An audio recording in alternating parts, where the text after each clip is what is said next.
la continuidad del relato Matrices de enseñanza del grabado, en esta ocasión hacemos el relato correspondiente al Departamento de Arte de la Facultad de Arquitectura, Artes y Diseño de la Universidad Católica de Temuco. Tal como hemos señalado en ocasiones anteriores y en esta situación se hace literal esa figura de que el grabado es descentralizado. No solamente se constituye en un espacio de arte territorial, sino que su práctica en el país se extiende en la geografía. De ahí que hoy es sumamente importante que sea Temuco. Participan de esta muestra Daniel Lago, Daniela Prisque y Paula Vergara, quienes tienen esta doble condición de artistas, grabadores y docentes de dicha práctica. Nos parece relevante dar cuenta de este panorama, despliegue territorial y además teniendo en consideración que lo que une la obra de estos tres artistas es una lectura, interpretación de la naturaleza, y en este caso va a ser el territorio del sur de nuestro país.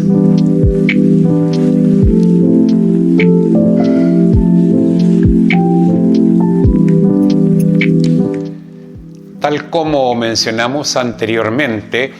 el motivo, el leitmotiv que une la obra de estos tres artistas, grabadores y docentes es la naturaleza,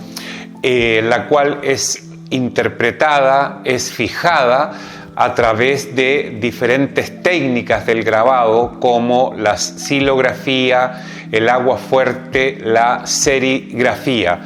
Lo interesante a modo de investigación y un trabajo exploratorio precisamente es cómo tres artistas frente a un mismo modelo, en este caso la naturaleza, se apropian con diferentes miradas e interpretaciones. Por cierto,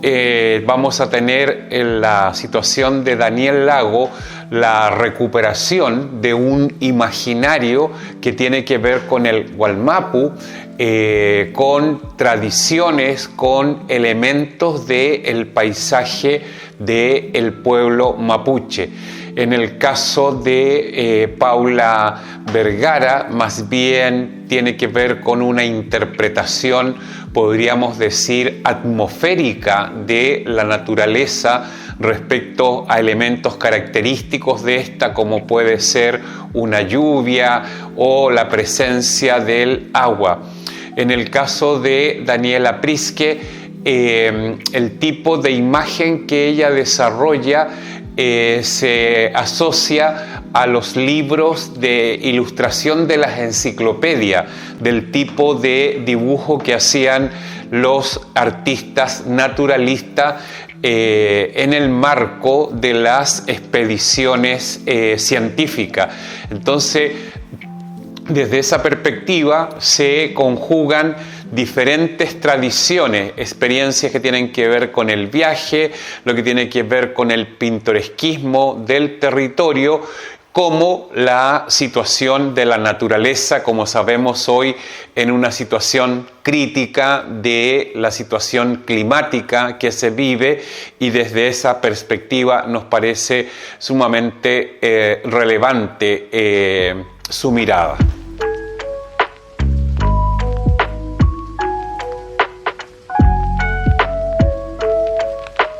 De Daniela Prisque, una obra sin título cuya técnica es una serigrafía en la cual podemos apreciar lo que anteriormente se mencionaba, es equivalente o tiene la característica de las páginas de los libros ilustrados, específicamente de las enciclopedias que hacían las obras realizadas por los artistas naturalistas. En este caso tenemos una piedra volcánica, un fósil, una flor, y precisamente el tipo de imagen corresponde a lo que señalaba a esa experiencia de dar cuenta de lo que eran los viajes, las expediciones científicas que consistían en observar, recolectar, medir, y este tipo de recolecciones fue lo que posteriormente dio a los inicios de los gabinetes de curiosidades, que son espacios de acumulación y que tienen que ver con el saber, y ciertamente son el antecedente de lo que posteriormente van a ser los museos.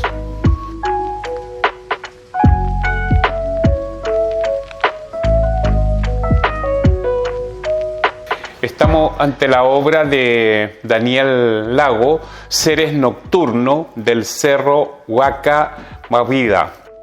Daniel Lago es un artista que ha ido recuperando un tipo de imaginario que se podría caracterizar como pintoresquista, en el sentido de identificar los caracteres, la especificidad de un territorio, y también en una dimensión de lo que era la tradición de un cierto tipo de paisaje romántico que tenía que ver con la dimensión de lo exótico. En la obra que apreciamos es una xilografía donde es muy interesante el trabajo respecto de la luz y la sombra. Tiene una fuerza de tipo expresionista por el modo como capta la luz. Es una especie de, podríamos decir, de un nocturno, de un bestiario, en esa dimensión que decía de lo exótico, de lo salvaje, pero ciertamente lo contemporáneo de Daniel Lago es la destreza que tiene respecto del dibujo y las zonas de iluminación que va logrando mediante el trazo.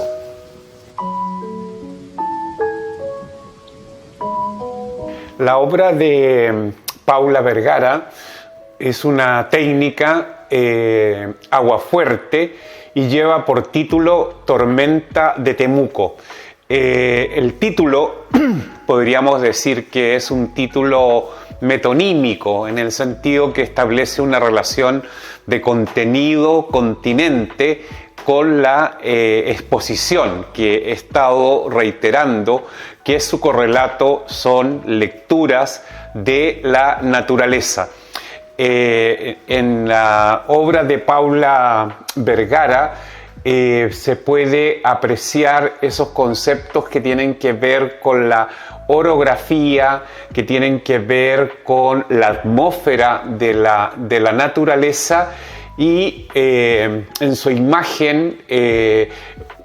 podemos apreciar que puede ser un humedal, y precisamente captar la naturaleza con un fenómeno físico como es una tormenta, y precisamente el dibujo, la trama del dibujo le permite ese movimiento, ese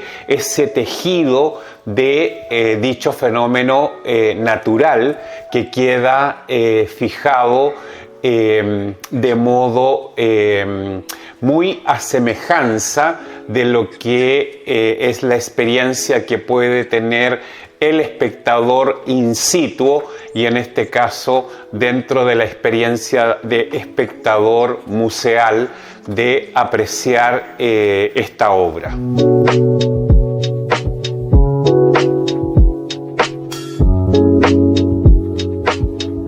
La exposición en la que participa el Departamento de Arte de la Facultad de Arquitectura, Artes y Diseño de la Universidad Católica de Temuco, la podemos también, aprovechando de una reciente estadía en Temuco, utilizar como un pretexto de cosas que en una reunión estuvimos analizando con decanas y decanos de facultades de arte del país, donde se veía el tema de la investigación, la creación artística, esta doble condición de un artista docente. Y por cierto, como decía Picasso, yo no busco, sino que encuentro, me parece una buena instancia de resumen, sobre todo desde la perspectiva de que estamos hablando del grabado y matrices de enseñanza. En otra lectura, también una curatoría se puede considerar como una instancia de investigación. La construcción de un guión supone un proceso de documentación, un proceso de montaje, de establecer relaciones entre las obras y, tal como indicaba, esto de analizarla en el marco de esta discusión, que en este momento es muy interesante en el sistema académico de la educación superior, sobre lo que pasa con la investigación artística. Por cierto, como analizábamos en esta reunión, la investigación artística también es una forma de conocimiento, de algún modo distinto a lo que tradicionalmente entendemos por la investigación y que siempre se hegemoniza en la investigación científica, pero por cierto, la investigación artística tiene el estatus de lo que entendemos hoy por formas de producción de conocimiento. Y también nos sirve como una instancia de reflexión en términos de esta figura de cómo un artista es docente, lo que tradicionalmente la docencia se entiende como una transmisión de un saber, pero también acá es muy relevante el aspecto de la creatividad y que es una dimensión muy importante en la investigación. Sin haberlo inicialmente pensado, pero haciéndolo coincidir con esta reflexión coyuntural, esta exposición nos parece interesante como una instancia de reflexión, de problematización sobre estos temas que se están dando en el ámbito académico, en el nuevo marco de indicadores que se pide respecto de lo que se entiende o se entendía tradicionalmente como la investigación. Y por cierto, creemos de que la investigación artística es otro modo de desarrollar y construir conocimiento. Los invitamos a que nos sigan en las redes, en YouTube, en Instagram, donde tradicionalmente encuentran estos relatos curatoriales.